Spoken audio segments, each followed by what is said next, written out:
L'échiquier international, soyez les bienvenus. En temps de guerre, ne jamais être coincé dans la manœuvre de l'adversaire. Au contraire, il faut créer son propre mouvement et suivre son propre rythme tout en fixant un but stratégique. C'est ce que fait l'Iran depuis le début de cette guerre déclenchée le 28 février dernier. Ne jamais se laisser enferrer dans le cadre voulu par Trump et Netanyahou. Hier soir, les forces iraniennes ont rejeté le nouvel ultimatum du président américain exigeant le déblocage du détroit d'Ormuz sous 48 heures. Les menaces sont jugées, je cite, d'après Téhéran, stupides. Trump, de son côté, a promis de déchaîner les enfers sur l'Iran, c'est son expression. Plus que quelques heures avant la fin de l'ultimatum, on verra ce qui se passera. Autre chose, le ministre des Affaires étrangères iranien Araghchi a envoyé, il y a quelques heures, une lettre formelle à l'ONU dénonçant les États-Unis et l'entité sioniste pour avoir frappé plusieurs installations nucléaires iraniennes. Dans sa missive, le diplomate iranien avertit que ces bombardements pourraient entraîner des fuites radioactives susceptibles de nuire aux civils de toute la région du Moyen-Orient. Et d'après le droit international, si des bombardements américano-sionistes provoquent un tel accident avec le risque de fuite radioactive, Donald Trump et Netanyahou seraient tenus responsables et classés comme criminels de guerre internationaux. L'agression contre l'Iran se passe à plusieurs niveaux et Téhéran prend comme témoin la communauté internationale. On en parle et c'est tout de suite.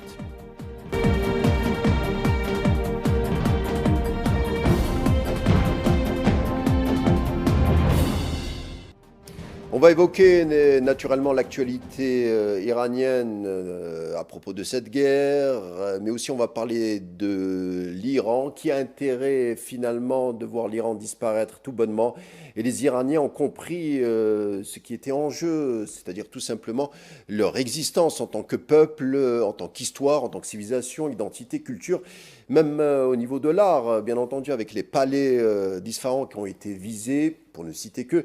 Et on le fera avec notre invité du jour. Il s'agit d'Ardavan Amir Aslani. Bonsoir. Bonsoir, monsieur. Merci de m'avoir invité. Vous êtes franco-iranien, vous êtes avocat essayiste. Bienvenue encore une fois. Alors, Merci à vous. monsieur Amir Aslani, nous sommes, comme je le disais en introduction, à quelques heures de la fin de l'ultimatum américain donnant à l'Iran le choix de laisser soit le détroit d'Ormuz, c'est-à-dire le libérer, ou bien recevoir des bombardements encore plus intenses. Trump s'en souvient, il y a quelques jours, avait reculé une première fois. On parle du côté américain des déploiements des troupes sur l'île de Kharg.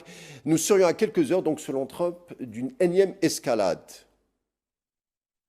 Si vous voulez, cette guerre qui va entrer dans sa 6e semaine la semaine prochaine est la traduction de la volonté des Américains, des Israéliens, de ne rien respecter. Rien. Cette guerre qui est une guerre illégale, illégitime et immorale a été imposée à l'ensemble de la nation iranienne par ces deux pays qui ne respectent rien. Vous le savez comme je le sais, le fait de prendre des infrastructures civiles pour cible est illégal en droit international et est considéré comme un crime de guerre. Alors depuis plus d'un mois, maintenant, les Israéliens et les Américains ne cessent de bombarder l'Iran. Plus de 25 000 sorties aériennes ont été effectuées.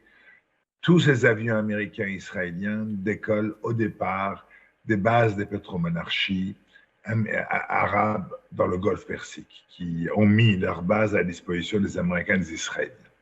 Ils ont pris tout pour cible, non seulement les installations gouvernementales et militaires de l'Iran, mais également les installations civiles, mais également les sites culturels, les sites civilisationnels, les écoles, les universités, les hôpitaux, les cliniques et j'en passe.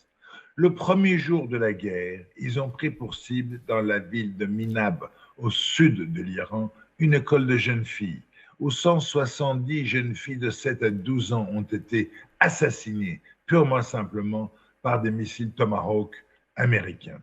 Le même jour, ils ont coulé par torpille, une première depuis la Deuxième Guerre mondiale, une frégate iranienne à 3000 km des frontières de l'Iran, non armée, puisque la frégate venait de quitter une exposition internationale en Inde, en refusant même de porter secours aux marins tombés en mer.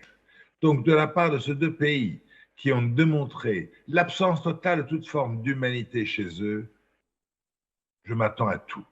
Alors ils disent que ce soir, ils vont attaquer de nouveau l'Iran. L'expression abominable utilisée par le président américain consiste à dire qu'il va envoyer les Iraniens à l'âge de pierre. Mais écoute, on va voir. En tout cas, ce qui est certain, c'est que si les Américains et les Israéliens prennent pour cible les infrastructures civiles iraniennes, les Iraniens vont faire de même en prenant pour cible les infrastructures civiles des pétromonarchies arabes du Golfe Persique qui sont de facto l'allié de ces deux pays, voire même Israël. On le verra ce soir. Mais avec Trump, rien n'est moins sûr. Un recul peut intervenir à la dernière minute. On le verra ce soir. Alors, autre chose concernant l'actualité, l'Iran dément les rapports américains sur l'évaluation du pilote abattu. Les médias iraniens cités par CNN ont déclaré que les rapports sur l'évacuation du pilote américain étaient inexacts. Selon eux, l'opération de sauvetage aurait échoué et les aéronefs ont été détruits, non pas par les Américains, mais par les forces iraniennes. L'Iran a même publié des images des opérations qui ont eu lieu dans la partie sud de Isfahan. On voit 2 hélicoptères Black Hawk et un avion de transport militaire C-30 abattus. Cependant, d'après Trump, le 2e pilote a été évacué avec succès et il n'y a pas eu de mort du côté américain lors de l'opération. Enfin, Trump raconte un peu la chose de façon hollywoodienne. On connaît un peu le personnage. Et Trump donne donc son récit, sauf que ce récit n'est pas suivi par CNN qui ne le prend pas trop au sérieux, puisque CNN s'appuie également et de plus en plus sur les versions iraniennes. Vous le savez, les Américains et les Israéliens ont tendance à amoindrir les réussites militaires iraniennes et exagérer leurs propres réussites. Quand on regarde la situation, on n'a aujourd'hui aucune information précise sur l'état du navigateur américain, est-ce qu'il a été réellement sauvé ou pas. Ce que l'on sait par contre, c'est que des actifs militaires américains anéantis se retrouvent sur le sol iranien. Vous avez mentionné les hélicoptères Black Hawk, un avion, etc. Donc, de là à considérer que les Américains soit inventent des histoires, soit exagèrent, il n'y a qu'un pas qu'on peut aisément franchir. Je crois que seul l'avenir nous le dira. Mais ce qui est certain, c'est qu'il faut toujours prendre avec des pincettes ce que les Israéliens et les Américains racontent. Pardonnez-moi cette question, Ardavan Amir Aslani. C'est une question un peu qui peut sembler personnelle. Vous êtes franco-iranien. L'Iran, c'est 90 millions d'habitants. C'est donc une mosaïque de communautés. Comment vit la communauté iranienne et ses représentants dont vous faites partie? Comment vit la communauté iranienne à l'étranger face à cette agression contre leur pays? Je vous remercie de me poser cette question qui est très importante et qui nécessite un peu d'éclaircissement. Bien entendu, en ce qui me concerne, je suis déchiré. Mon cœur est profondément attristé et je suis atterré devant cette barbarie israélienne et américaine. Et je suis convaincu que l'immense majorité des Iraniens de la diaspora éprouvent les mêmes sentiments de regret et de désolation par rapport à cette attaque barbare que moi-même. En revanche, il y a une minorité d'Iraniens, si vous voulez, qui sont les monarchistes d'aujourd'hui, qui vivent dans la nostalgie du retour au passé, au régime impérial du Shah d'il y a 50 ans. Eux se réjouissent. Ce sont ces Iraniens-là de Los Angeles et d'ailleurs qui manifestent avec le drapeau israélien. Mais l'immense majorité des Iraniens, ceux qui ont un peu d'humanité en eux, ne peuvent que souffrir en voyant ce spectacle tragique de la destruction systématique de leur pays. Et d'ailleurs, vous êtes la première personne que j'ai entendue dans les médias qui a parfaitement résumé le problème. Le problème de ces attaques-là n'est pas d'arrêter le nucléaire, vous le savez, n'est pas d'arrêter les missiles balistiques iraniens, comme Trump l'a dit, n'est pas d'arrêter les proxies iraniens, n'est pas soi-disant d'apporter le secours des Iraniens, des Israéliens, des Américains à la population iranienne pour retrouver, entre guillemets, une démocratie. La réalité, c'est telle que vous l'avez résumée. C'est la volonté des Israéliens en particulier et des Américains avec eux de détruire systématiquement l'Iran. Non seulement les infrastructures militaires du pays, mais surtout les infrastructures civiles. Ils ont pris pour cible plus de 100 universités. Ils veulent détruire l'Iran. détruire l'Iran au niveau de ses sites historiques. Vous avez cité le palais Ali Kapou à Ispahan, mais ils ont pris également pour cible le palais Golestan Est, des dizaines d'autres sites culturels. Leur volonté, c'est de disparaître l'iranité, c'est de disparaître tous les facteurs identitaires qui représentent l'Iran et l'histoire et la civilisation plusieurs fois millénaire de l'Iran. C'est ça ce qu'ils veulent faire, et ceci est motivé par la crainte qu'ils éprouvent par rapport à l'Iran. Regardez la situation de l'Iran aujourd'hui, malgré des décennies de sanctions. Regardez leur progrès scientifique. Ils ne peuvent pas supporter ça. Donc ils veulent détruire tout. On a aperçu, vous l'avez dit, dans quelques capitales, Paris, Londres, notamment en Californie, où il y a, on le sait, une importante communauté iranienne, disons, pro-Pahlavi. On a vu le drapeau de la dynastie déchue se réunir avec des personnes arborant donc le drapeau sioniste. C'est bizarre, alors que les sionistes bombardaient et tuaient des Iraniens au même moment. Comment vous expliquez cette entente entre les pro-Pahlavi et les pro-sionistes? Si vous voulez, personnellement, j'ai du mal à me l'expliquer à moi-même.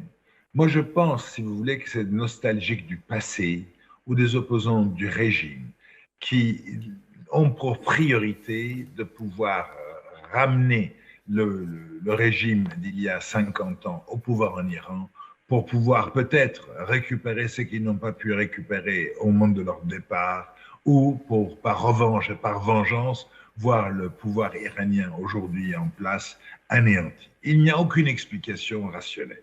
Il s'agit là, si vous voulez, de personnes qui, à mon sens, sont dépourvues de toute forme d'humanité, de toute forme de sentiment de patriotisme par rapport à leur pays d'origine. Ça me sidère.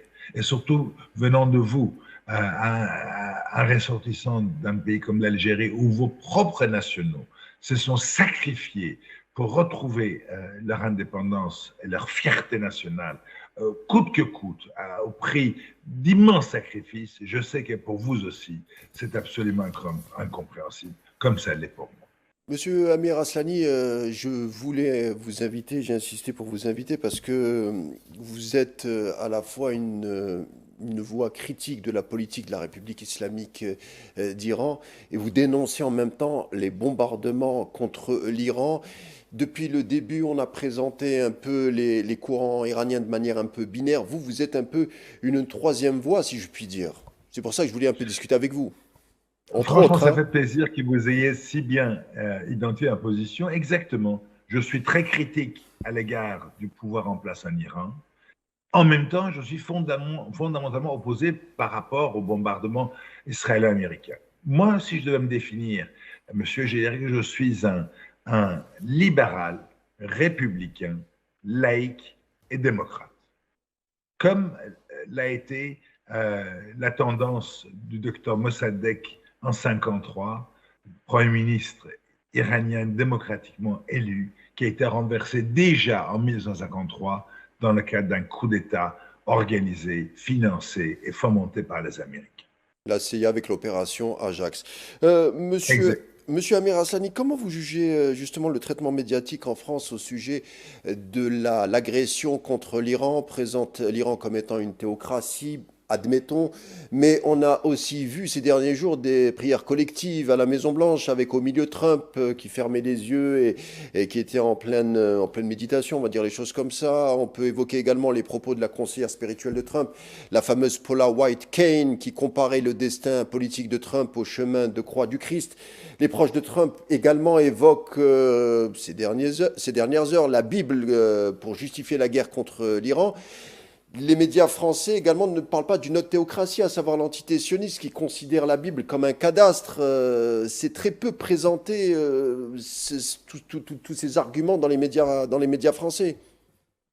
Les médias français sont totalement et intégralement marqués par une certaine forme idéologique qui prend systématiquement la défense des positions israéliennes et des positions américaines.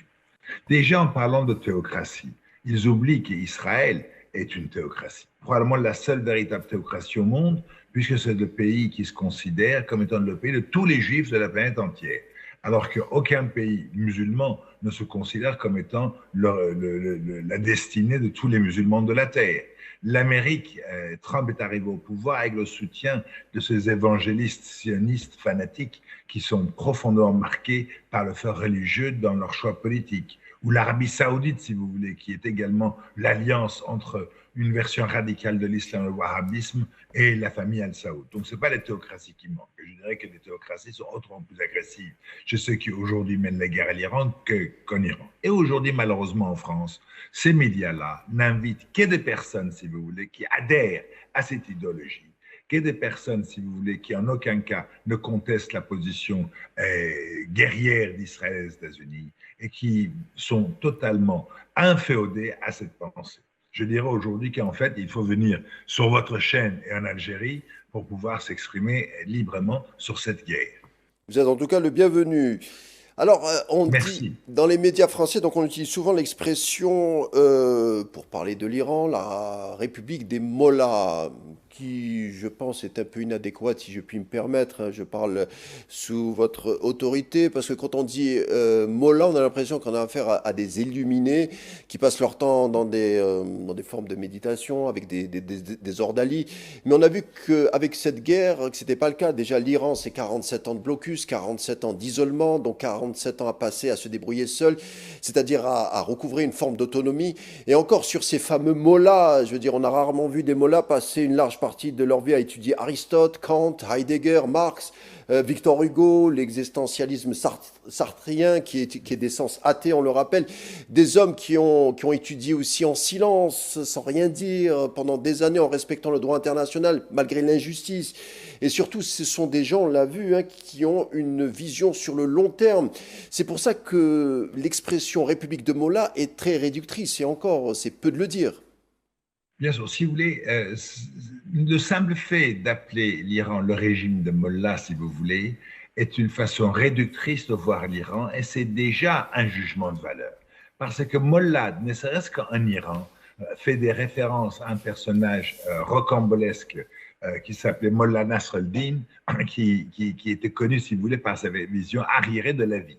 Si vous prenez les dirigeants iraniens qui ont été assassinés par les Israéliens, n'importe lequel d'entre eux était autrement plus éduqué, informé que les Américains les Israéliens en face. Larijani, qui a été assassiné, qui était le responsable de la sécurité nationale, avait écrit 3 livres critiques sur la pensée d'Emmanuel Kant. Et imaginez en face qui nous avons des fous furieux comme Trump ou Netanyahou. Donc, le fait d'appeler l'Iran le régime de Mollah, c'est une façon d'ores et déjà de réduire le pays, si vous voulez, à un pays d'arriérés, enfermé dans l'âge de pierre, comme il utilise Trump, de la superstition. Ce n'est pas le cas.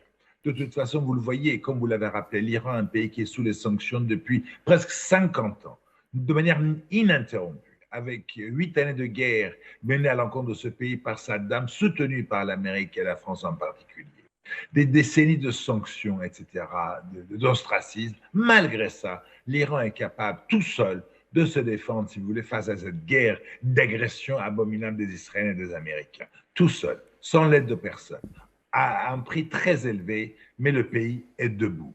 Et le pays est fier, et le pays n'abandonnera pas. D'ailleurs, vous le voyez, Trump, tous les 2 jours, il crie victoire, et nous sommes bientôt à la 40e jour de cette guerre d'agression, et les Iraniens ne sont pas disposés à abandonner. Et si ce soir, les Américains devaient mettre leurs menaces à exécution, les Iraniens vont faire pareil. Et c'est une erreur de considérer que les frappes iraniennes sur les pétromonarchies arabes du Golfe Persique, en fait, c'est une agression contre d'autres pays voisins, parce que je pense que c'est faire fi de l'idée que tous ces pays recèlent en leur sein des bases américaines qui sont utilisées par les États-Unis et Israël pour mener des frappes scandaleuses à l'encontre de l'Iran. Alors on va voir hein, le legs de ces fameux mollahs, hein, on continue, on le rappelle, une des langues les plus utilisées, la 9e ou la 10e sur Internet est le perse. L'Iran est devenu une puissance scientifique majeure, se classant au 15e rang mondial pour la production d'articles scientifiques en 2022. On parle d'à peu près 80 000 publications annuelles scientifiques.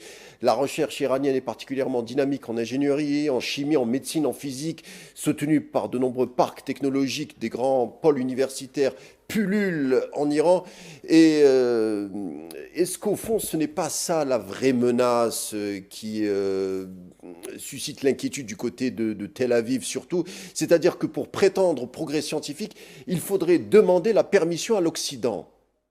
Bien sûr, bien sûr. Vous l'avez parfaitement résumé. Israël ne supporte pas qu'il y ait un pays culturellement, civilisationnellement, si avancé que les Iraniens, aussi avancé que les Iraniens au Moyen-Orient.